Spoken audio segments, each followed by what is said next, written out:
Lady Beatrice Ashford had spent her entire life perfecting the art of being overlooked. In the glittering salons of Regency London, where young women were expected to play simple melodies and blush at compliments, she had learned to hide her true talent behind a veil of mediocrity. But when the arrogant Duke of Winterbourne mocked her musical preferences at Lady Pemberton's soirée, dismissing her as yet another simpering debutante with pedestrian taste, Beatrice made a decision that would shatter his world. What he didn't know was that the lost sonata he'd been searching for across Europe, the one composition that had eluded even the most accomplished musicians, had been in her possession all along, and she was the only person alive who could play it. If you're listening to this story, don't forget to click the like button, subscribe to the channel, and tell me in the comments from which part of the world you're listening to this story. I want to know how far it has traveled. The spring of 1815 brought with it a season of unprecedented splendor to London society, and nowhere was this more evident than in the Ashford townhouse on Berkeley Square. Lady Beatrice Ashford stood before the tall windows of the music room, her fingers absently tracing the ivory keys of the pianoforte as she watched carriages roll past in the street below. At 22, she possessed a delicate beauty that turned heads. Dark, auburn hair that caught the light like burnished copper, intelligent hazel eyes that observed far more than they revealed, and a graceful bearing that spoke of her family's ancient lineage. Yet for all her advantages, Beatrice felt like a bird in a gilded cage, her wings clipped by the very society that claimed to celebrate her. Her father, the Earl of Ashford, had made his intentions clear from the moment she turned 18. She was to marry well, to secure an alliance that would benefit the family's standing and fortunes. For 4 seasons, she had dutifully attended balls and soirees, smiled at appropriate suitors, and played the role expected of her. But this season was different. This season her father had made arrangements with the Duke of Winterbourne, a man whose wealth and title were matched only by his reputation for cold calculation and intellectual superiority. Beatrice had met Alexander Thorne, the Duke of Winterbourne, only twice before their engagement was announced. He was handsome in a severe way, with dark hair silvered at the temples, despite his 35 years, piercing blue eyes that seemed to assess and dismiss in equal measure, and a bearing that commanded immediate attention. He came from one of England's oldest ducal families, his lineage traceable to the Norman conquest, and he carried that heritage like armor. Their first meeting had been at a dinner party, where he'd spoken at length about his travels through the continent, his collection of rare manuscripts, and his patronage of the arts. He had barely looked at her, addressing his comments to her father as though she were merely another acquisition to be catalogued and stored. Their second meeting had been more intimate, a private tea in the Ashford drawing room where the terms of their arrangement were delicately discussed. The Duke had been polite but distant, inquiring about her education, her accomplishments, her health. When she'd mentioned her love of music, he had smiled indulgently, the way one might smile at a child's simple pleasure. "How charming," he'd said. "My mother was fond of the pianoforte as well. Simple melodies can be quite soothing to the feminine temperament." Beatrice had bitten her tongue, swallowing the retort that threatened to escape. She wanted to tell him that she didn't play simple melodies, that she had spent years studying the most complex compositions of Mozart, Beethoven, and Haydn, that she had even begun composing her own pieces in secret. But she had learned long ago that such declarations only invited condescension or disbelief. Women were expected to be accomplished, yes, but not too accomplished. They were to entertain, not to excel. Now, as she stood in her music room on this bright April morning, Beatrice contemplated the life that stretched before her. In 3 weeks, she would become the Duchess of Winterbourne. She would preside over his vast estates, manage his household, bear his children, and attend endless social functions where she would be admired for her beauty and her connections, but never for her mind. The Duke had made it clear that he expected a wife who would enhance his reputation, not challenge it. He He wanted an ornament, not a partner. Her daily life had already begun to shift in anticipation of the wedding. Her mornings were consumed with fittings for her trousseau, meetings with the wedding planner, and lessons from her mother on the duties of a duchess. Lady Ashford, a woman who had long ago resigned herself to the limitations of her own marriage, seemed determined to ensure that Beatrice understood the importance of compliance. A wife's happiness lies in her husband's satisfaction, she would say, adjusting the fall of lace on yet another gown. Your father and the Duke have made an excellent match. You should be grateful. Grateful. The word echoed in Beatrice's mind as she finally sat down at the pianoforte and began to play. Her fingers moved across the keys with practiced precision, finding solace in the music that had always been her refuge. She played a Beethoven sonata, one of the later works that few attempted due to its technical demands and emotional complexity. The music filled the room, passionate and defiant, expressing everything she could not say aloud. She didn't hear the door open behind her, didn't notice her younger sister Cecilia slip into the room, until the final notes faded into silence. Cecilia, just 18 and preparing for her own debut, possessed a sunny disposition that seemed untouched by the cynicism that had begun to colour Beatrice's view of their world. That was beautiful, Cecilia said softly, settling onto the window seat. Though I don't know how you can play something so melancholy when you're about to become a duchess. Beatrice turned to face her sister, managing a smile that didn't quite reach her eyes. Perhaps that's precisely why I play it. Cecilia's expression grew troubled. You don't love him, do you? The Duke. Love? Beatrice laughed, but there was no humour in the sound. Love is a luxury for those who can afford it, Cece. I have a duty to our family, and the Duke is an advantageous match. That's all that matters. But surely you could find someone who what? Who sees me as more than a pretty face and a respectable bloodline? Who values my mind as much as my dowry? Beatrice shook her head. Such men don't exist in our world, dear sister. Or if they do, they're not dukes with the power to secure our family's future. The truth was more complicated than Beatrice could explain even to Cecilia.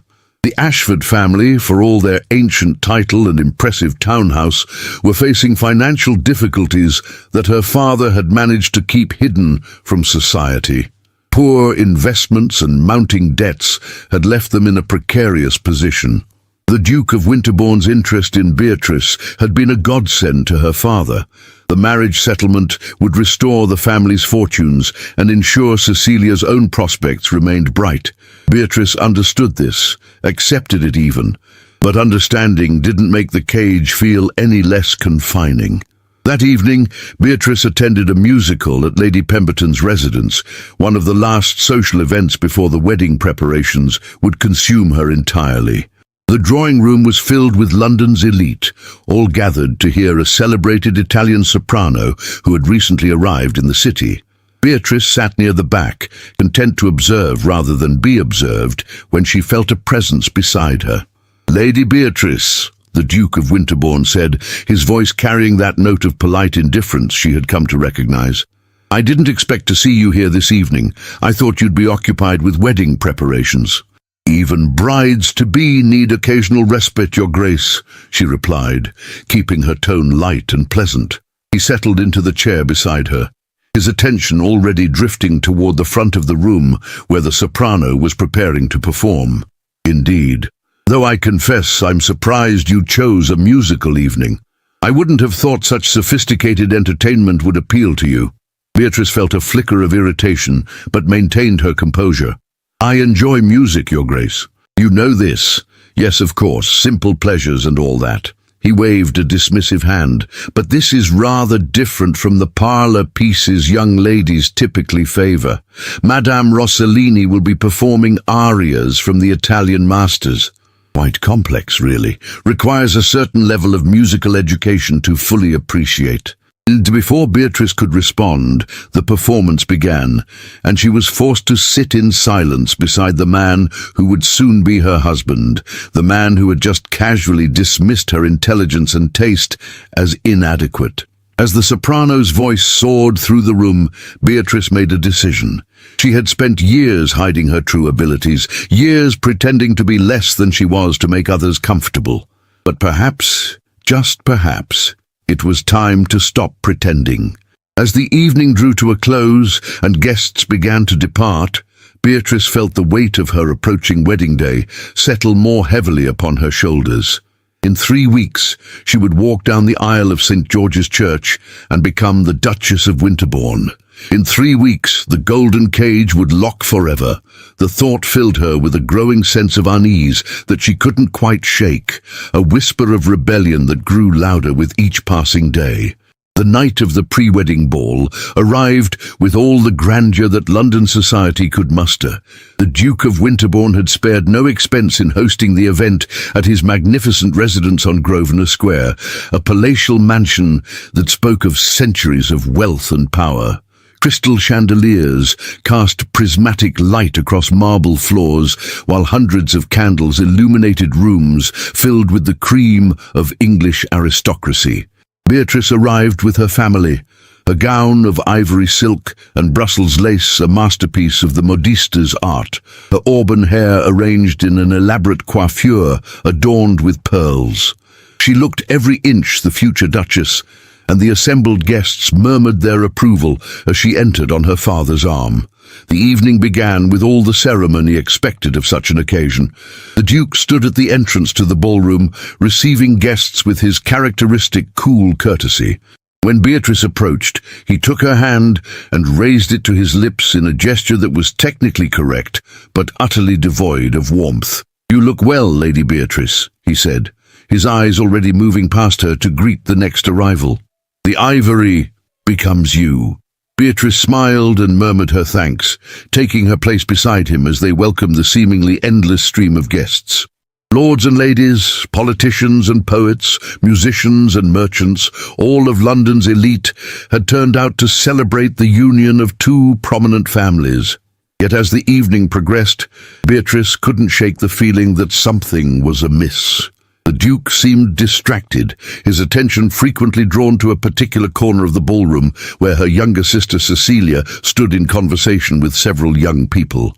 When the receiving line finally ended and the dancing began, the Duke led Beatrice onto the floor for the first waltz. They moved through the steps with practiced precision, but there was no connection between them, no spark of genuine feeling. "You've done well tonight," he said as they turned.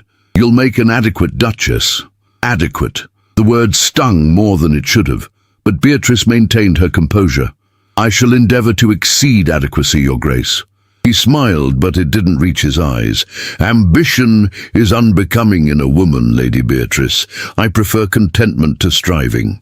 Before she could respond, the waltz ended, and the Duke escorted her back to where her mother stood.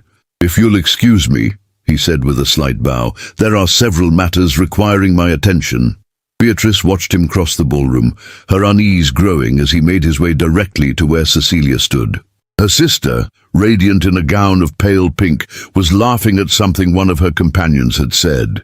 The Duke approached, spoke briefly to the group, and then offered his arm to Cecilia.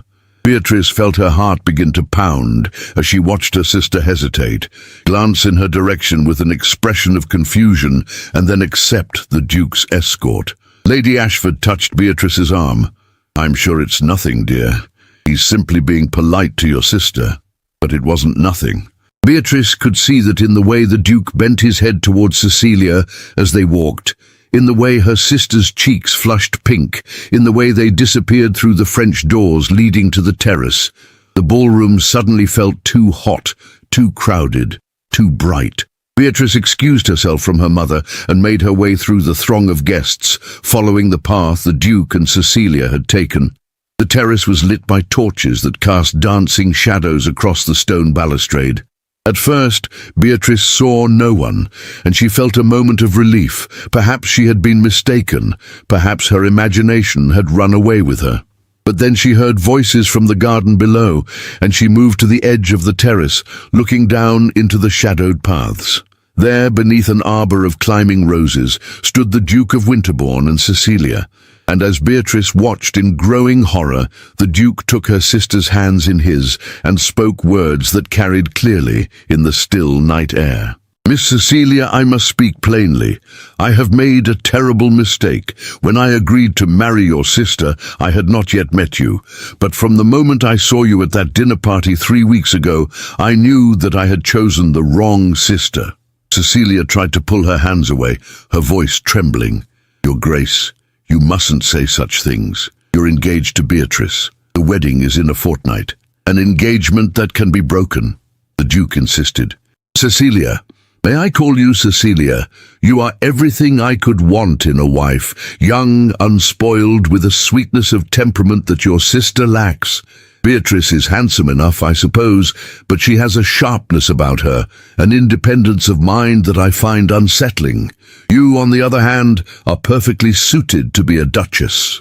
Beatrice gripped the stone balustrade so tightly that her knuckles turned white. She should leave, should turn away before she heard more, but she was frozen in place, unable to move as her world crumbled around her. Cecilia was shaking her head, tears visible on her cheeks, even from this distance. "I cannot, I will not betray my sister in this way. She is good and kind, and she deserves better than this cruelty." "Does she?" The Duke's voice took on a harder edge. "Tell me, Cecilia, has your sister ever truly wanted this marriage? Has she ever looked at me with anything other than dutiful resignation? I think not. In fact, I believe she will be relieved to be released from an obligation she never desired." "That doesn't make this right," Cecilia said, but her voice was weakening. "What is right," the Duke said firmly, "is that I marry the woman I actually wish to marry. Your father will understand. The marriage settlement can be adjusted. And Beatrice, well, Beatrice will have her freedom, won't she? Isn't that what she truly wants?" Beatrice didn't wait to hear more. She turned and fled back into the ballroom, her mind reeling. The noise and light that had seemed overwhelming before now felt distant, as though she were moving through water. She needed to leave, needed to escape, before the humiliation became public, before everyone in London society witnessed her disgrace.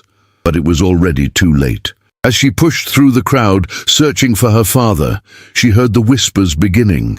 Heads turned, fans fluttered, and behind gloved hands, the gossip spread like wildfire.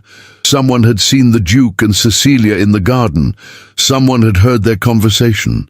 And now, in the space of mere minutes, everyone knew that the Duke of Winterbourne was jilting his bride-to-be in favor of her younger sister. Beatrice finally found her father in the card-room, deep in conversation with several other gentlemen. When she appeared in the doorway, pale and trembling, he took one look at her face and rose immediately. "Beatrice, what's happened?" She couldn't speak, couldn't find the words to explain the catastrophe that had just unfolded, but she didn't need to. The Duke of Winterbourne appeared behind her, Cecilia at his side, and the expression on his face was one of cold determination. "Lord Ashford," the Duke said, his voice carrying across the suddenly silent room, "I must speak with you privately. There has been a change in circumstances regarding the wedding." The Earl's face went from confusion to fury as understanding dawned.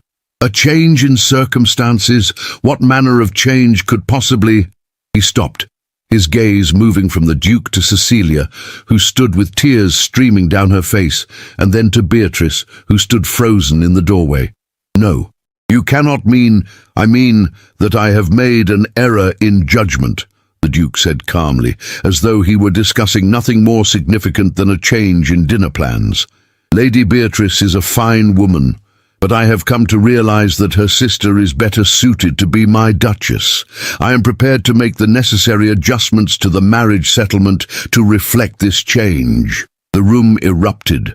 Several gentlemen rose from their chairs, voices raised in protest and shock. Lady Ashford appeared, having followed the commotion, and immediately grasped what had occurred.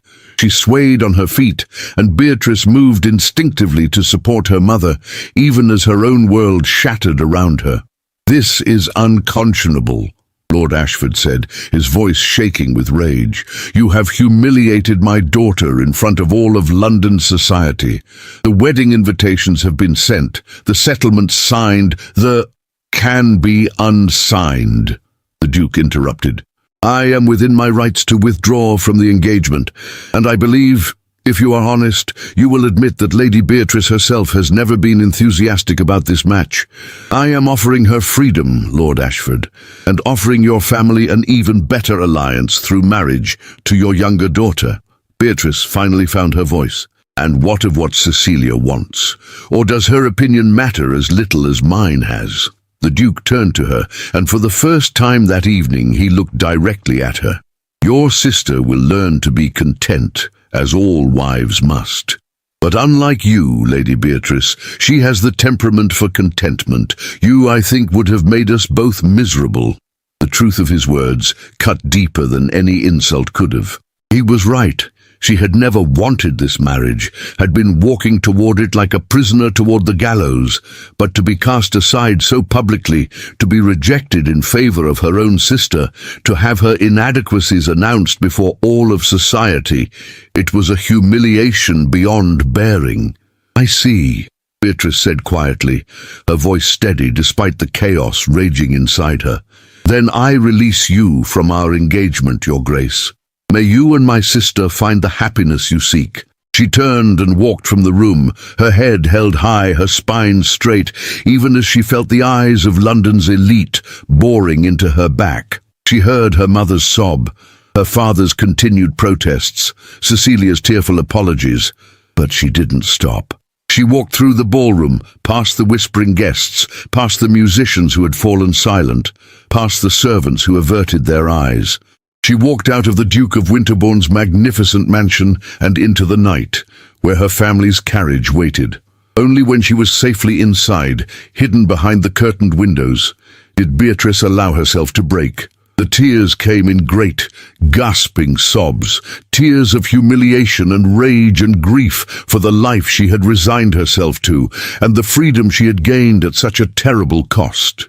She had been found wanting, judged inadequate, and cast aside like a gown that no longer pleased. And all of London would know it by morning. As the carriage rolled through the dark streets toward Berkeley Square, Beatrice made a vow. She would never again allow herself to be diminished, never again pretend to be less than she was to satisfy someone else's expectations. The Duke of Winterbourne had given her freedom, though not in the way he had intended. And she would use that freedom to become the woman she had always been meant to be, even if society would never forgive her for it. The scandal broke across London society like a summer storm, swift and devastating. By the morning after the disastrous ball, every drawing room in Mayfair buzzed with the tale of Lady Beatrice Ashford's public humiliation. The details grew more lurid with each retelling. Some claimed she had been caught in a compromising position with another man. Others whispered that she had been barren and the Duke had discovered it. Still others suggested she had gone mad and attacked her sister in a jealous rage. None of these stories were true, but truth mattered little when scandal provided such delicious entertainment. Beatrice spent 3 days locked in her room at the Berkeley Square townhouse, refusing visitors and meals alike. Her mother wept in the drawing room, her father raged in his study, and Cecilia hovered outside her door, begging for forgiveness that Beatrice was not yet ready to give. On the 4th day, a letter arrived that would change everything. It was from her father's sister, Lady Agatha Thornbury, a widow who had scandalized society years ago by refusing to remarry after her husband's death, and instead dedicating herself to intellectual pursuits. Aunt Agatha lived in Bath, where she hosted a salon frequented by writers, musicians, scientists, and other individuals whom polite society considered dangerously radical. Beatrice had always admired her aunt from afar. Though they had rarely been allowed to spend time together, Lady Ashford considered her sister-in-law's influence corrupting. The letter was brief and to the point. "My dear Beatrice, I have heard of your recent troubles. London is no place for you now. The vultures will pick at your bones until there is nothing left. Come to Bath. Stay with me for as long as you need. I promise you sanctuary, and perhaps something more valuable, perspective. Your affectionate aunt, Agatha. Beatrice read the letter 3 times, each time feeling a small spark of hope kindle in her chest. Bath, a city known for its healing waters and its slightly more relaxed social atmosphere. A place where she might breathe again, away from the suffocating judgment of London society. Her father initially refused to allow it. Running away will only make you look guilty, he argued. You must stay and face down the gossip, show society that you have nothing to be ashamed of. But Beatrice was done with performing for society's benefit. I have nothing to be ashamed of, she agreed, but neither do I have any desire to remain here and be subjected to their cruelty. I'm going to Bath, father, with or without your permission. Perhaps it was the steel in her voice, or perhaps he simply wanted her gone so that he could focus on salvaging Cecilia's prospects. But Lord Ashford relented. Within a week, Beatrice found herself on a coach bound for Bath, a lady's maid beside her, and a trunk full of belongings secured on top. As London's spires faded behind them, Beatrice felt the tight band around her chest begin to loosen. She was leaving behind everything she had known, but she was also leaving behind the cage that had confined her. Aunt Agatha's residence in Bath was a gracious townhouse on the Royal Crescent, with views over the city and the surrounding countryside. The moment Beatrice stepped through the door, she was enveloped in an embrace that smelled of lavender and old books. "My poor dear girl," Agatha said, pulling back to study her niece's face. At 53, Lady Agatha Thornbury was a handsome woman with silver-streaked dark hair, keen grey eyes, and a manner that brooked no nonsense. She wore a simple day dress of deep blue, unadorned by the excessive ruffles and ribbons that fashion dictated, and her only jewellery was a cameo brooch at her throat. "You look exhausted. Come, let's get you settled, and then we shall have tea and talk." Over tea in Agatha's comfortable sitting room, Beatrice found herself telling the whole story, not just the events of the disastrous ball, but everything that had led up to it. Her years of hiding her true abilities, her resignation to a loveless marriage, her growing sense of suffocation. Agatha listened without interruption, her expression growing increasingly thoughtful. When Beatrice finally fell silent, Agatha set down her teacup with a decisive click. "Well," she said, "it seems to me that the Duke of Winterbourne has done you an enormous favour, though I doubt he intended it that way." Beatrice looked up in surprise. "A favour? Aunt, he humiliated me before all of London." "He freed you," Agatha corrected. "Oh, I know it doesn't feel that way now. The humiliation is real and I don't minimize it. But consider what your life would have been as his Duchess. You would have spent decades pretending to be someone you're not, stifling your intelligence and your passion to satisfy his ego. Now, you have a chance to discover who you truly are and what you're truly capable of." "But what use is that when I'm ruined in society's eyes?" Beatrice asked bitterly. "No respectable man will have me now. I'll end up a spinster, dependent on my father's charity." "And would that be so terrible?" Agatha asked. "I am a widow who refused to remarry, and I assure you, my life has been far richer and more fulfilling than it ever was when I was trying to be the perfect society wife. There are other ways to live, Beatrice, other paths than the one society has laid out for you, but you must be brave enough to walk them." Over the following weeks, Beatrice began to discover what her aunt meant. Agatha's salon met twice weekly, and Beatrice found herself thrust into a world she had never known existed. Here were women who wrote novels under their own names, men who debated philosophy and politics with passion, musicians who played not for polite applause, but for the pure love of their art. Here, for the first time in her life, Beatrice was encouraged to speak her mind, to share her opinions, to be fully herself. At first, she held back, years of training making her cautious. But gradually, as she realized that these people valued intelligence and authenticity over propriety and pretense, she began to open up. She spoke about music, about the compositions she had studied, about her own tentative attempts at composing. She debated literature with a female novelist who had just published a controversial work on women's education. She discussed science with a gentleman who was studying the new field of geology. It was at one of these salon evenings, about 6 weeks after her arrival in Bath, that Beatrice met Dr. Elias Reed. He arrived late, apologizing for his tardiness with a warm smile that transformed his rather serious face. Dr. Reed was perhaps 30 years old, tall and lean, with light brown hair that refused to stay properly combed and grey eyes that held both intelligence and kindness. He was a physician, Agatha explained, who had recently returned from several years studying medicine in Edinburgh and on the continent. Dr. Reed has been telling me about the most fascinating developments in medical treatment, Agatha said, drawing him into their circle. Elias, this is my niece, Lady Beatrice Ashford. Beatrice, Dr. Elias Reed. Dr. Reed bowed, but there was nothing of the Duke's cold formality in the gesture. Lady Beatrice, I'm delighted to meet you. Your aunt speaks of you often, and with great affection. Does she? Beatrice found herself smiling despite her usual reserve with strangers. I hope she hasn't bored you with tales of her wayward niece. On the contrary, I found her accounts of your musical talent quite intriguing. Lady Agatha mentioned that you've been studying some of the more complex classical compositions. That requires considerable dedication and skill. Beatrice felt a flutter of surprise. He had actually listened to what Agatha had said about her, had registered her accomplishments, rather than dismissing them as mere feminine accomplishments. I've always loved music, she said carefully, though I fear my talent is modest compared to true masters. False modesty is unnecessary here, Agatha interjected. Beatrice plays beautifully, Elias, though she's been taught to hide it. Perhaps you could convince her to perform for us one evening. I would be honored to hear you play, Dr. Reed said, and there was genuine interest in his voice. Though I confess my own musical education is sadly lacking. I can appreciate beauty when I hear it, but I haven't the knowledge to understand the technical complexities.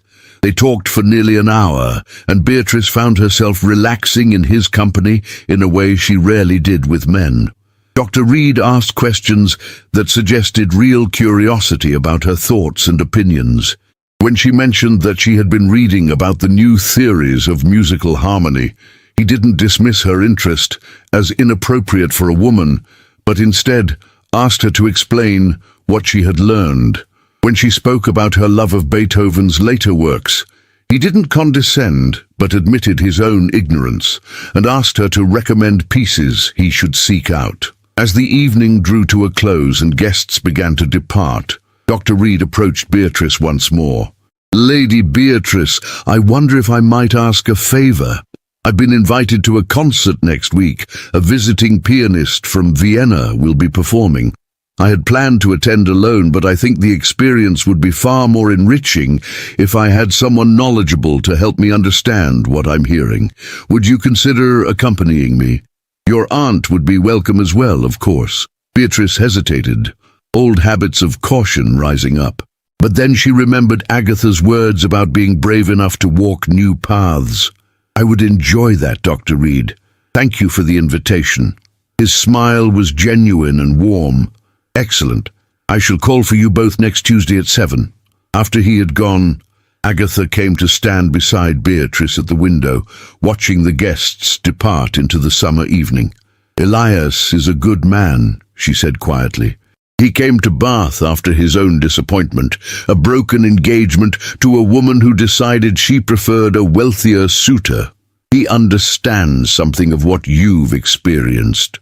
He seems kind, Beatrice admitted. And he actually listened when I spoke about music. He didn't dismiss my interest as trivial. That's because he's intelligent enough to recognize intelligence in others, regardless of their sex, Agatha said.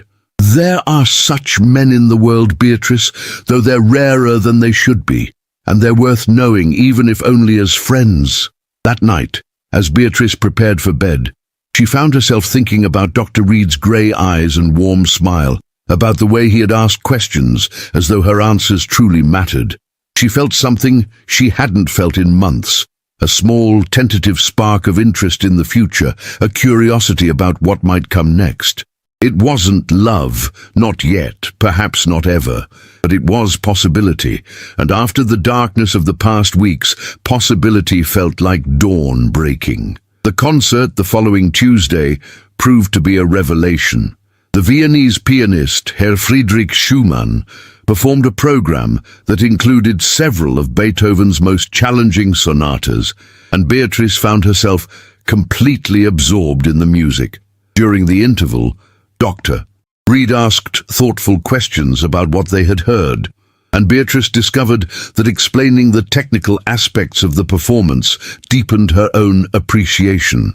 For the first time in her life, she was sharing her passion for music with someone who valued her expertise rather than merely tolerating it as a feminine accomplishment.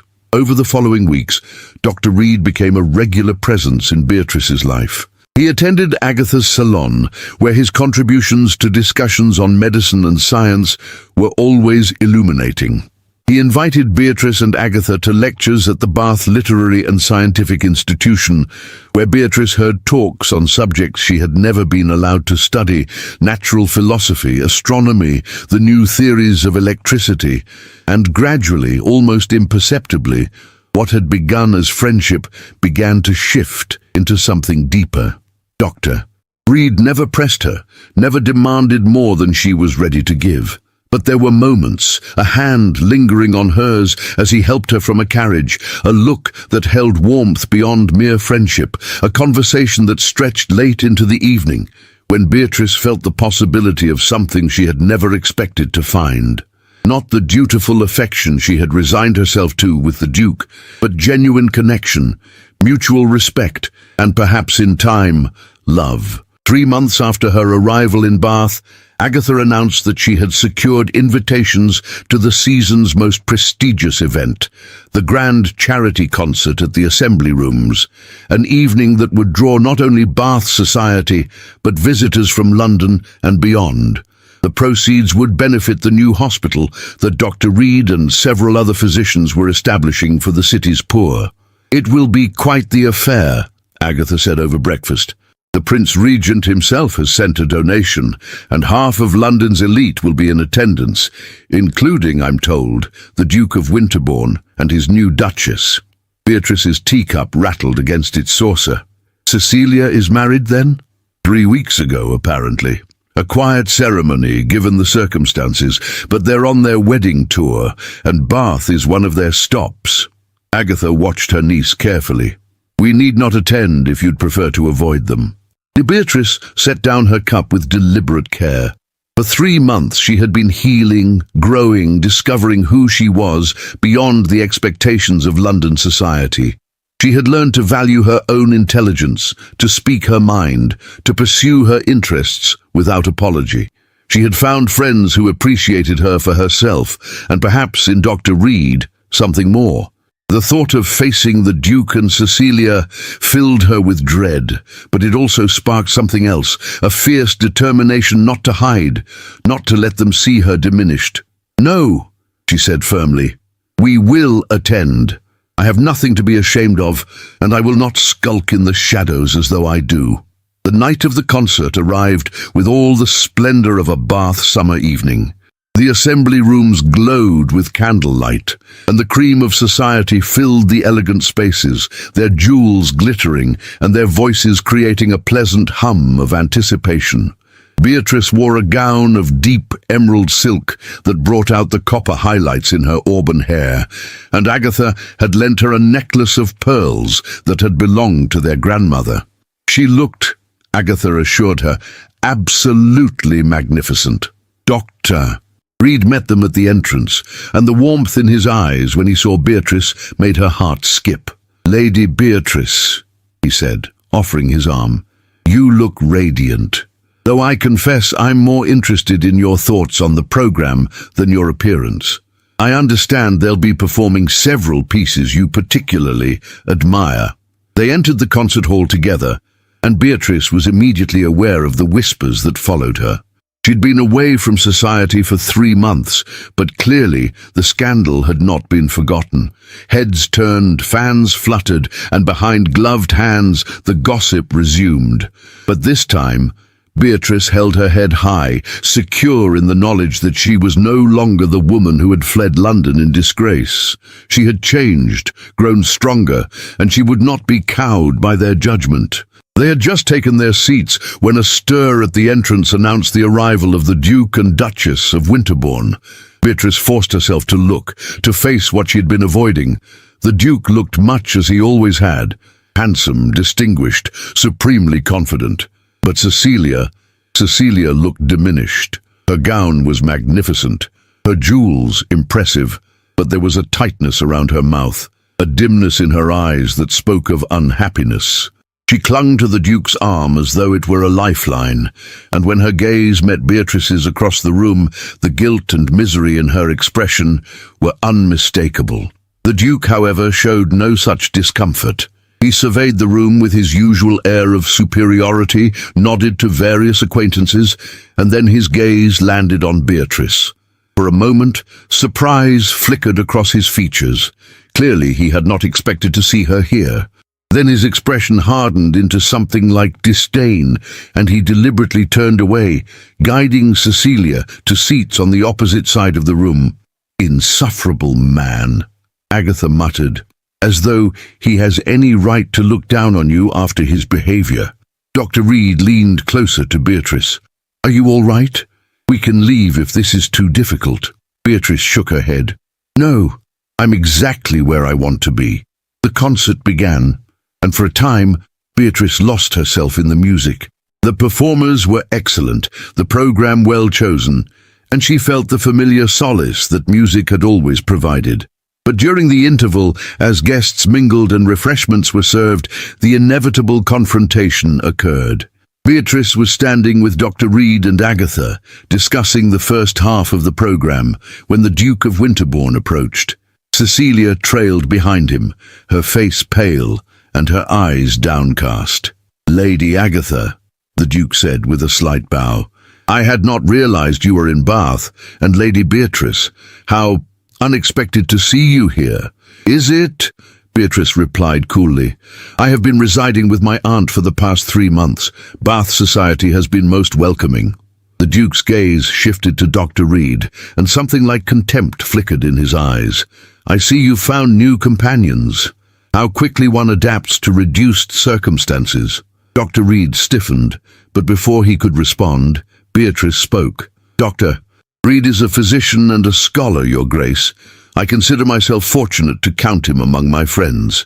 But then, you always did have difficulty recognizing true worth when you saw it." The Duke's jaw tightened. "Still as sharp-tongued as ever, I see. I had hoped that your time away from society might have taught you the value of a more agreeable temperament. And I had hoped that marriage might have taught you the value of kindness," Beatrice countered. "But it seems we have both been disappointed in our expectations." Cecilia finally spoke, her voice barely above a whisper. "Beatrice, please, I never meant—" "I know," Beatrice said, her tone softening slightly as she looked at her sister. "But intentions matter little when weighed against consequences, don't they?"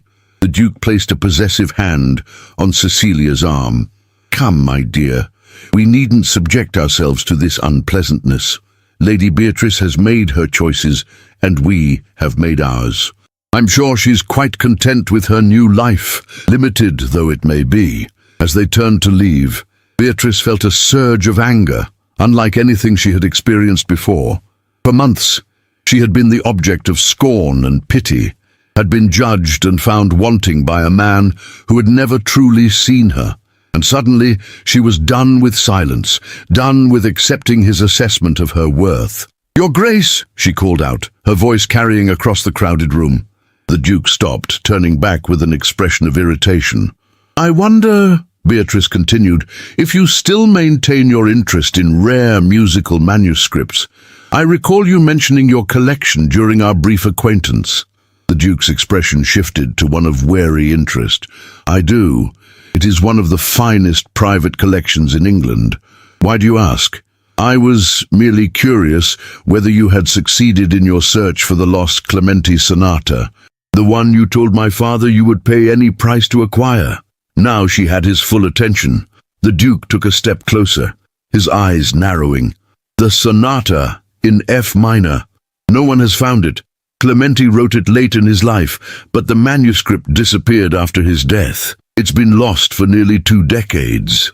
Beatrice smiled, and there was something dangerous in the expression.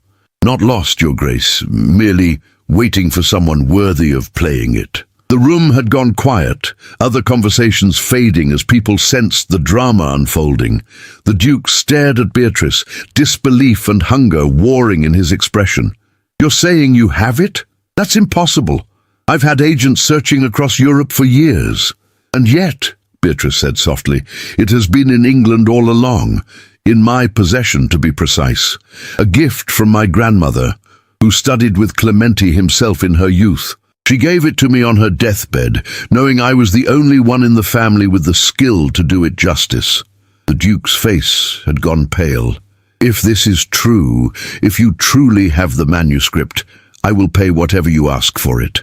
It's not for sale, Beatrice said, but I would be willing to play it here, tonight, if the organizers of the concert would permit an additional performance. The room erupted in excited whispers. The chairman of the concert committee, Lord Hartwell, pushed forward through the crowd. Lady Beatrice, are you serious? The lost Clementi Sonata. If you could perform it, it would be the musical event of the decade. I am quite serious, Beatrice replied, and I would be honored to contribute to such a worthy cause as the new hospital. Within minutes, arrangements were made. The second half of the program would be delayed to allow Lady Beatrice Ashford to perform the legendary Lost Sonata. As the audience returned to their seats, buzzing with anticipation, Dr. Reed took Beatrice's hand. That was either very brave or very reckless, he said quietly. Can you truly play it? I've been practicing it for 10 years, Beatrice replied. It's the most technically demanding piece I know, and the most beautiful. I've never performed it publicly because I knew that once I did, everyone would know I had been hiding my true abilities all along. But I'm done hiding, Elias. I'm done pretending to be less than I am. He squeezed her hand gently. Then show them who you truly are. Beatrice walked to the pianoforte that had been positioned at the front of the hall. The room fell silent as she settled onto the bench, her hands resting lightly on the keys. She could feel hundreds of eyes on her, curious, skeptical, eager. She could see the Duke in his seat, leaning forward with an expression of intense concentration. She could see Cecilia, tears streaming down her face. She could see Agatha beaming with pride, and Dr. Reed, his grey eyes warm with encouragement. And then she began to play. The Clementi Sonata in F minor was a masterpiece of late classical composition, bridging the gap between Mozart's elegance and Beethoven's passion. It opened with a haunting melody in the minor key, deceptively simple at first, before exploding into a cascade of complex harmonies and technically demanding passages. Beatrice's fingers flew across the keys, her years of secret practice evident in every note. She played with a passion and skill that left no doubt of her mastery, pouring into the music all the emotion she had suppressed for so long. The anger, the grief, the joy of liberation, the tentative hope for the future. The second movement was slower, more introspective, a meditation on loss and longing that brought tears to many eyes. Beatrice played it with exquisite sensitivity, each phrase perfectly shaped, each dynamic carefully controlled. This was not the playing of an accomplished amateur, but of a true artist, someone who understood the music not just technically but emotionally, spiritually. The final movement returned to the minor key, building to a triumphant conclusion that showcased every aspect of Beatrice's considerable technique: rapid scales, complex chord progressions, intricate counterpoint. As she played the final ringing chords, the entire room seemed to hold its breath. Then the silence shattered into thunderous applause. People rose to their feet, calling out their approval, demanding an encore. Beatrice stood and curtsied, her heart pounding, her hands trembling with the aftermath of such an intense performance. She had done it.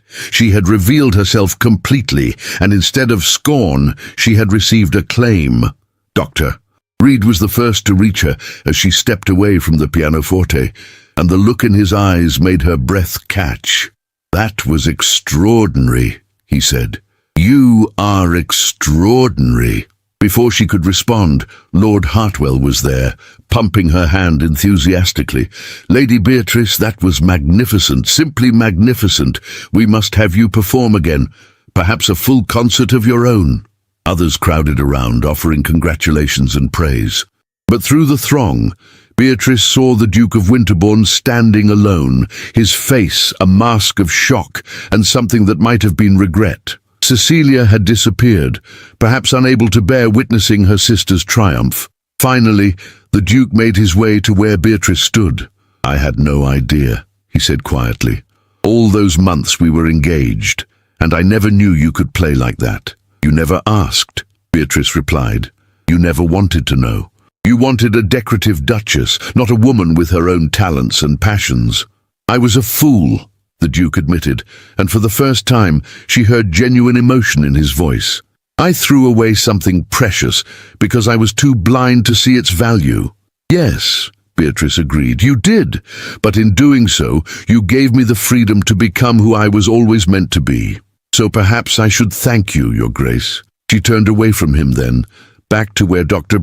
Reed and Agatha waited, back to the life she was building for herself. As she took Dr. Reed's offered arm and allowed him to guide her through the crowd, she felt lighter than she had in years. The cage was broken, the chains severed, and she was finally, truly free. Later that evening, as they stood on the terrace of the assembly rooms, looking out over the lights of Bath, Dr. Reed turned to Beatrice with an expression of nervous determination. "Lady Beatrice, Beatrice, I know this may be too soon, and I know you have no reason to trust in marriage after what you've experienced. But I must speak, or I shall regret my silence forever." Beatrice's heart began to race. "Elias, I love you," he said simply. "I love your intelligence, your passion, your courage. I love the way you speak about music, the way you challenge ideas, the way you've rebuilt yourself from the ashes of scandal. I have no title, no great fortune, only my profession and my devotion. But if you could ever consider accepting me, I would spend my life ensuring that you never again have to hide who you are." Beatrice looked at this man who had seen her at her lowest, and had offered not pity but respect, who had valued her mind as much as her beauty, who had encouraged her to be fully herself. She thought of the Duke, who had wanted to diminish her, and of Elias, who wanted to celebrate her. The choice was not difficult. "Yes," she said, her voice steady and sure. "Yes, Elias, I will marry you." His smile was radiant as he took her hands in his. "You've made me the happiest of men. We'll have a true partnership, Beatrice. Your music, my medicine, our shared love of learning and discovery. We'll build a life together that honors both of us." As he drew her into his arms for their first kiss, Beatrice felt the final pieces of her old life fall away. She was no longer Lady Beatrice Ashford, the rejected bride, the scandal of London society. She was simply Beatrice, a woman who had found her voice, her passion, and her future. And it was more than she had ever dared to dream. The announcement of Beatrice's engagement to Dr. Elias Reed sent fresh ripples through society, though these were of a very different character than the scandal that had preceded them. In Bath, where Beatrice had spent the past months establishing herself as a woman of genuine talent and intelligence, the news was greeted with delight. Agatha's salon erupted in celebration, and invitations poured in from families eager to host the couple. The story of Lady Beatrice's triumphant performance of the lost Clementi Sonata had spread throughout England, transforming her from an object of pity into a figure of fascination and respect. In London, however, the reaction was more complex. The Ton was forced to reassess its judgment of Lady Beatrice Ashford. She had not, as they had assumed, retreated into obscurity and shame. Instead, she had emerged stronger, more accomplished, and more interesting than before. The fact that she was marrying a mere physician, a man without title or significant fortune, was shocking, but it also carried a romantic appeal that captured imaginations. Here was a woman who had chosen love and partnership over status and wealth, who had valued character over consequence. The Duke and Duchess of Winterbourne cut short their wedding tour and returned to London, where they found themselves the subject of less flattering gossip. Whispers circulated about the Duchess's unhappiness, about the Duke's cold treatment of his young wife, about the contrast between their loveless alliance and Beatrice's genuine affection for Dr. Reed. Society, always fickle, began to view the Duke's rejection of Beatrice not as a fortunate escape for him, but as a catastrophic error in judgment. One morning, about 2 weeks after the engagement announcement, Beatrice received an unexpected visitor. She was in Agatha's music room practicing a new piece when the butler announced that the Duchess of Winterbourne had called and was requesting an audience. Beatrice's first instinct was to refuse, but something in the butler's expression, a mixture of pity and concern, made her reconsider.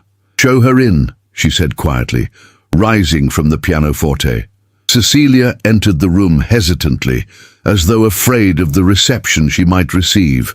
She wore a walking dress of pale lavender, exquisitely tailored, but somehow emphasizing her fragility rather than her beauty. Dark circles shadowed her eyes, and she had lost weight, her cheekbones too prominent in her delicate face. "Beatrice," she said, her voice trembling, "thank you for seeing me. I wasn't sure you would." "I wasn't sure I would either," Beatrice admitted. "What do you want, Cecilia?" Cecilia twisted her hands together, a gesture Beatrice remembered from their childhood when her sister was nervous or upset. "I came to apologize. Properly, I mean. Not the tearful, inadequate words I spoke at the ball, but a real apology. What I did was unforgivable. I allowed myself to be flattered by his attention, to be seduced by the idea of being a duchess. I told myself that you didn't really want to marry him anyway, that I was somehow doing you a favor, but the truth is, I was selfish and weak, and I betrayed you." Beatrice studied her sister carefully. "And now? Are you happy, Cecilia? Was it worth it?" Tears spilled down Cecilia's cheeks. "No, I'm miserable. He's not the man I thought he was, Beatrice. He's cold and controlling and—" She stopped, seeming to catch herself. "But that's not why I came. I didn't come to complain about my choices or to seek your pity. I came because I needed you to know how sorry I am and how much I admire what you've done. You've built a new life for yourself, found genuine happiness. You've shown more courage than I ever could." Beatrice felt her anger, which she had nursed for months, begin to soften. Cecilia had made a terrible mistake, but she was paying for it, and she was still Beatrice's sister. "I won't say that what you did was acceptable," Beatrice said slowly. "It wasn't. You hurt me deeply, and that pain doesn't simply disappear. But I also understand that you were young and foolish, and that the Duke manipulated both of us. I'm not ready to forget what happened, but perhaps in time I can forgive." Cecilia nodded, wiping at her tears. "That's more than I deserve. I hope you'll be happy with Dr. Reed. From what I've heard, he's a good man who truly values you." "He is," Beatrice agreed. "He sees me, Cecilia, not as an ornament or a duty, but as a person with thoughts and feelings and talents worth celebrating. That's all I ever wanted."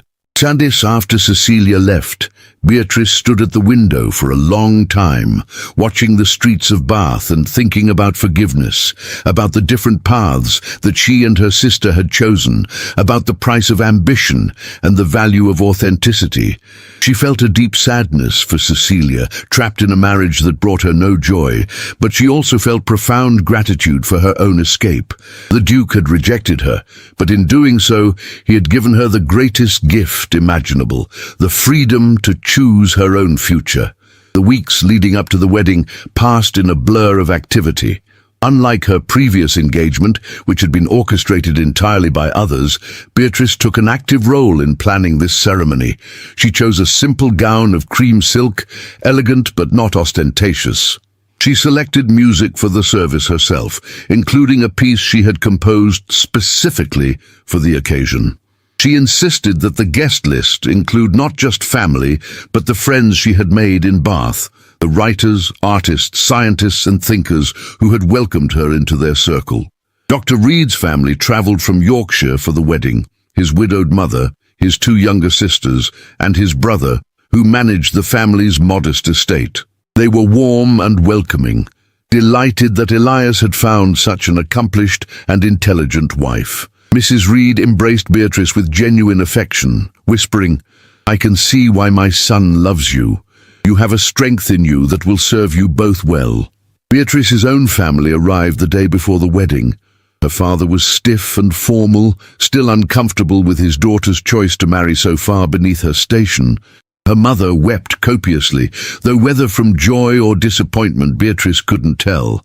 But Agatha was there, beaming with pride, and that was enough. The night before the wedding, as Beatrice sat in her room at Agatha's house, there was a soft knock at the door. She opened it to find her father standing in the hallway, looking older and more uncertain than she had ever seen him.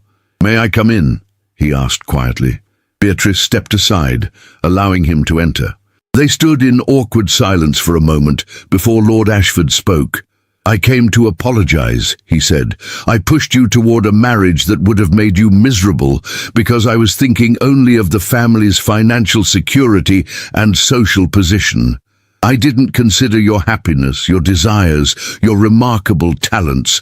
I treated you as a commodity rather than as my daughter, and for that I am deeply sorry." Beatrice felt tears prick her eyes. "Thank you, Father. That means more than you know. Dr. Reed is a good man," Lord Ashford continued. "I've made inquiries. He's respected in his profession, admired for his dedication to his patients, particularly the poor. He won't be able to give you the life of luxury that the Duke could have provided, but I believe he will give you something far more valuable: respect, partnership, and genuine affection." "He will," Beatrice agreed. "And I will be happy, Father, truly happy." Lord Ashford embraced her then, and Beatrice felt a weight she hadn't known she was carrying finally lift from her shoulders. Her father's approval didn't change her decision, but it eased something in her heart, a lingering hurt that she hadn't fully acknowledged until this moment. The wedding took place on a brilliant September morning in Bath Abbey, with sunlight streaming through the ancient stained-glass windows and filling the space with coloured light. Beatrice walked down the aisle on her father's arm, but her eyes were fixed on Elias, who stood at the altar with an expression of such love and joy that it took her breath away. The ceremony was simple but beautiful. They exchanged vows they had written themselves, promising not just to love and honour, but to support each other's ambitions, to celebrate each other's achievements, to build a life based on mutual respect and genuine partnership. When Elias slipped the ring onto her finger, Beatrice felt a sense of rightness, of coming home to herself that she had never experienced before. At the wedding breakfast that followed, Agatha rose to offer a toast. "To Beatrice and Elias," she said, raising her glass. "May your marriage be a true partnership of equals. May you never stop challenging and inspiring each other. And may you always remember that the greatest love is that which allows both partners to be fully themselves." As the guests raised their glasses and called out their approval, Beatrice looked around the room at the people who had supported her through the darkest period of her life and who now celebrated her happiness. She saw Elias's mother wiping away happy tears, saw her father smiling with what looked like genuine pleasure, saw the friends from Agatha's salon beaming at her, and she felt a profound sense of gratitude for the journey that had brought her here. Later, as she and Elias prepared to depart for their wedding trip, a tour of the Lake District where they planned to walk, read, and simply enjoy each other's company, Beatrice took a moment to stand alone in the abbey, looking up at the soaring arches and the light filtering through the windows. She thought about the woman she had been 6 months ago, trapped in a life she hadn't chosen, resigned to a future that would have slowly suffocated her spirit. She thought about the humiliation of that terrible night, the pain of rejection, the shame of public scandal, and she realized that all of it, every moment of suffering, every tear shed, every whispered insult endured, had been necessary to bring her to this moment.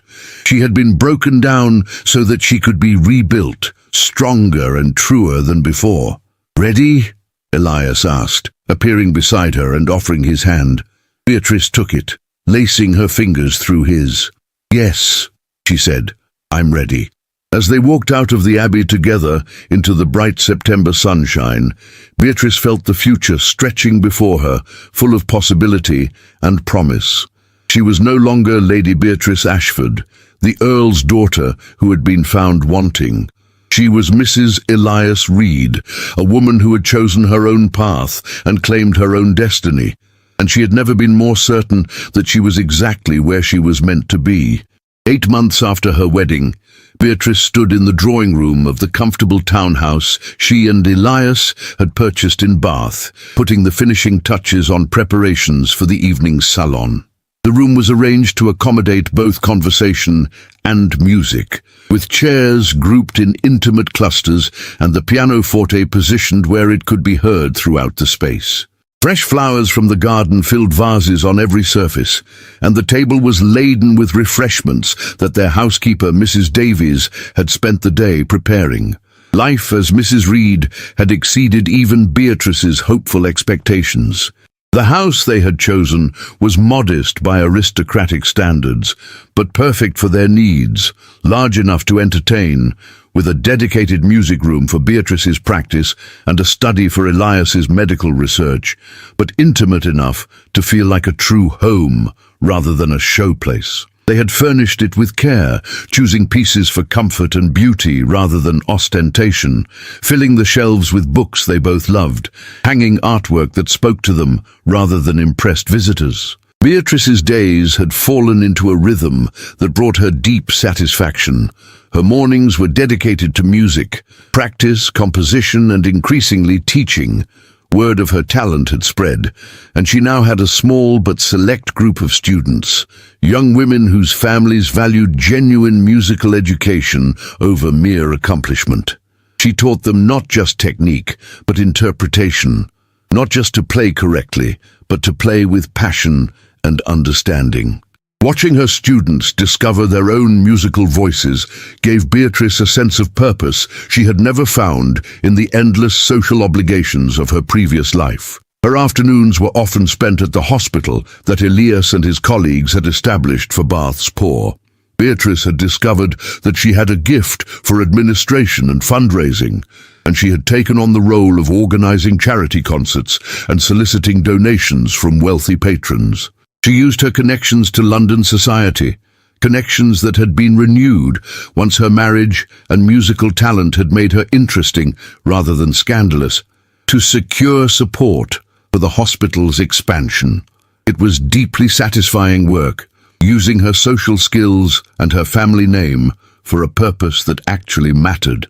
Evenings were reserved for the salon that she and Agatha now hosted jointly, alternating between their two homes. These gatherings had become the intellectual heart of Bath society, drawing not just local residents, but visitors from across England who wanted to participate in the lively discussions of literature, science, philosophy, and art. Beatrice had discovered that she loved facilitating these conversations, drawing out shy participants, challenging assumptions, creating an atmosphere where ideas could be freely exchanged, regardless of the speaker's sex or social status. And through it all, there was Elias. Her husband had proven to be everything she had hoped and more, a true partner who celebrated her achievements as enthusiastically as his own, who consulted her on his medical research and listened seriously to her suggestions, who never once suggested that her interests were trivial or her ambitions inappropriate. They talked for hours about everything and nothing, debated philosophy over breakfast, read aloud to each other in the evenings. Their physical relationship, which Beatrice had approached with some trepidation, given her lack of experience, had blossomed into something beautiful and joyful, a source of pleasure and connection that deepened their bond. On this particular evening, as guests began to arrive for the salon, Beatrice felt a flutter of nervous excitement. Tonight's gathering was special. She would be premiering a new composition, a piano sonata she had been working on for months. It was her most ambitious work yet, a piece that drew on everything she had learned from the masters while finding her own distinctive voice. She had titled it Sonata in E Major, Liberation, and it told the story of her own journey from constraint to freedom. Elias was the first to arrive, having come directly from the hospital. He kissed her cheek and whispered, "Are you nervous about tonight?" "Terrified," Beatrice admitted. "This piece is so personal. I'm not sure I'm ready to share it." "You're ready," he assured her, "and they will love it just as I do." Guests continued to arrive. Agatha, of course, along with the regular salon attendees. There were writers and poets, scientists and physicians, artists and musicians. There was Lady Hartwell, who had become a good friend and whose husband had been instrumental in securing funding for the hospital. There was Miss Caroline Winters, a young novelist whose first book had caused quite a stir with its frank portrayal of women's limited options. There was Professor Blackwood from the university, whose lectures on natural philosophy Beatrice had attended with great interest. And there, to Beatrice's surprise, was her sister Cecilia. Beatrice hadn't seen Cecilia since that tearful visit months ago. She knew from family letters that her sister's marriage remained unhappy, that the Duke continued to be cold and controlling, that Cecilia had grown increasingly isolated in her grand London mansion. But here she was, dressed in a travelling costume of dark blue, looking thin and tired, but with a spark of determination in her eyes that Beatrice hadn't seen before. "Cecilia," Beatrice said, crossing the room to greet her sister, "I didn't know you were coming to Bath." "I didn't tell anyone," Cecilia admitted. I needed to get away, and I remembered how happy you seemed here. I hope you don't mind my coming uninvited." "Of course not," Beatrice said, embracing her sister. "You're always welcome here." As the evening progressed, Beatrice watched Cecilia gradually relax, drawn into conversations about books and ideas, laughing at witty observations, contributing her own thoughts with increasing confidence. This was a side of her sister that Beatrice had rarely seen, intelligent, engaged, interested in the world beyond ballrooms and fashion. It made her wonder how much of Cecilia's previous persona had been performance, how much she too had been hiding her true self to meet society's expectations. Finally, the moment arrived for Beatrice to perform her new composition. The room fell silent as she took her seat at the pianoforte, her hands resting lightly on the keys. She took a deep breath, feeling the familiar pre-performance nerves, but also a sense of rightness. This was her truth, her story, and she was ready to share it. The sonata began quietly, with a simple melody in the major key that gradually became more complex, more constrained, as minor harmonies crept in. This was the first movement, representing her life before the scandal, beautiful on the surface, but increasingly suffocating. The second movement was turbulent and dramatic, full of dissonant chords and crashing crescendos, depicting the humiliation and pain of rejection. But then came the third movement, where the music began to open up, to breathe, as hope and possibility emerged. And the final movement was pure joy, a celebration of freedom, of authentic self-expression, of love freely given and received. As Beatrice played the final triumphant chords, she looked up to find tears streaming down many faces. Agatha was openly weeping. Elias's eyes were bright with emotion, and even the usually reserved Professor Blackwood was wiping at his eyes. But it was Cecilia's expression that struck Beatrice most deeply. Her sister looked transformed, as though she had just witnessed something that changed her understanding of what was possible. The applause was thunderous, but Beatrice barely heard it. She rose from the pianoforte and found herself immediately surrounded by well-wishers, all eager to express their admiration and appreciation. But she made her way through the crowd to where Cecilia stood, still looking dazed. "That was your story," Cecilia said quietly. "Everything you went through, everything you overcame. It was beautiful, Beatrice, and it made me realize something." "What's that?" Beatrice asked. "That I've been living the life you escaped. I'm trapped in the cage you broke free from, and I've been too afraid to even try to open the door." Cecilia's voice grew stronger, more determined. "But watching you tonight, seeing what you've built for yourself, the happiness you've found, it's shown me that there are other ways to live. I don't have to accept misery as my fate." Beatrice took her sister's hands. "What are you saying, Cecilia?" "I'm saying that I'm going to leave him, the Duke. I'm going to end my marriage and face whatever scandal comes from it, because I'd rather be ruined and free than respectable and miserable." Beatrice felt a surge of concern. "Cecilia, that's a serious decision. The consequences will be severe, I know. But you survived scandal, and you're happier than you've ever been. Maybe I can too." Cecilia squeezed Beatrice's hands. "Will you help me? Will you let me stay here in Bath while I figure out my next steps?" Beatrice didn't hesitate. "Of course, you're my sister. Whatever you need." In the weeks that followed, Cecilia did indeed leave the Duke of Winterbourne, creating a scandal that eclipsed even Beatrice's previous disgrace. The Duke was furious, threatening legal action and social ruin. London society was divided. Some condemned Cecilia for abandoning her marriage vows. Others quietly admired her courage. But in Bath, surrounded by Beatrice and Elias's supportive circle, Cecilia began to heal and to discover who she was, beyond the roles others had assigned her. One afternoon, about a month after Cecilia's arrival, Beatrice received a letter that made her laugh aloud. It was from Lady Pemberton, the hostess of that fateful musical where the Duke had first dismissed Beatrice's musical taste. "My dear Mrs. Reed," the letter read, "I write to inform you that the Duke of Winterbourne called upon me yesterday, inquiring whether I knew the whereabouts of the Clementi manuscript. He offered a quite substantial sum for it, claiming it was of great historical importance. I took great pleasure in informing him that such matters were entirely your concern, not mine, and that given his treatment of you, he could hardly expect your cooperation. His expression was most gratifying. I thought you might enjoy knowing that your triumph continues to vex him."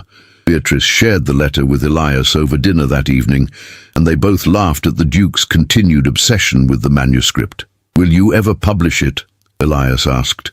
"Allow other musicians to perform it?" "Perhaps," Beatrice said thoughtfully.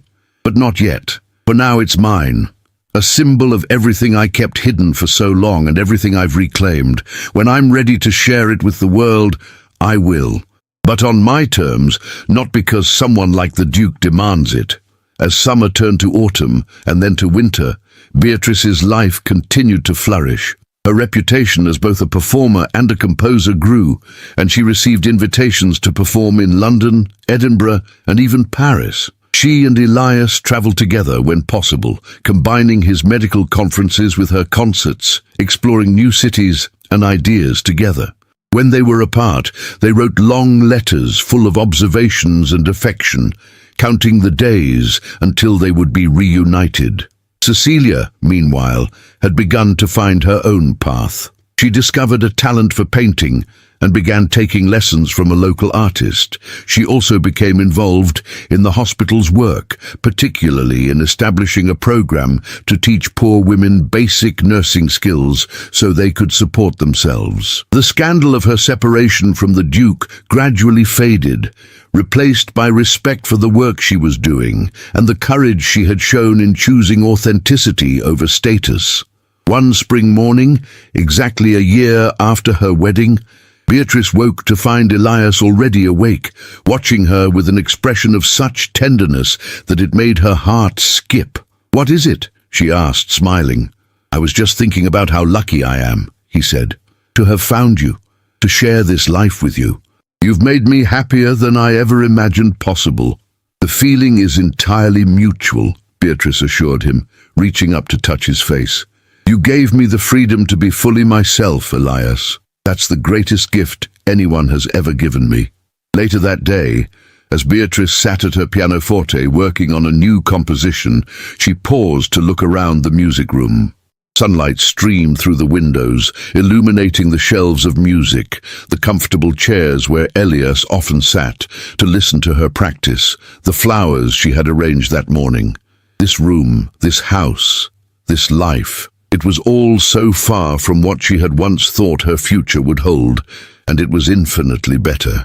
She thought about the Duke of Winterbourne, trapped in his loveless marriage, still searching for the manuscript that represented everything he had failed to appreciate when it was within his grasp. She thought about the woman she had been a year ago, walking down the aisle toward a future that would have slowly destroyed her spirit, and she felt nothing but gratitude for the humiliation that had set her free. Beatrice returned to her composition, her fingers finding the melody that had been eluding her all morning. The music flowed from her, joyful and complex, technically demanding but emotionally resonant. It was her voice, authentic and uncompromised, and she would never silence it again. She had bloomed where she was planted, but more than that, she had chosen her own garden, tended it with care, and created something beautiful from the ashes of her old life. And as the music filled the room and spilled out through the open windows into the spring air, Beatrice smiled. She was exactly where she was meant to be, living exactly the life she was meant to live. The cage was broken, the chains severed, and she was finally, completely, gloriously free. If you enjoyed this story, please don't forget to click the like button, subscribe to the channel, and let me know in the comments from which part of the world you're listening. I want to know how far this tale has traveled.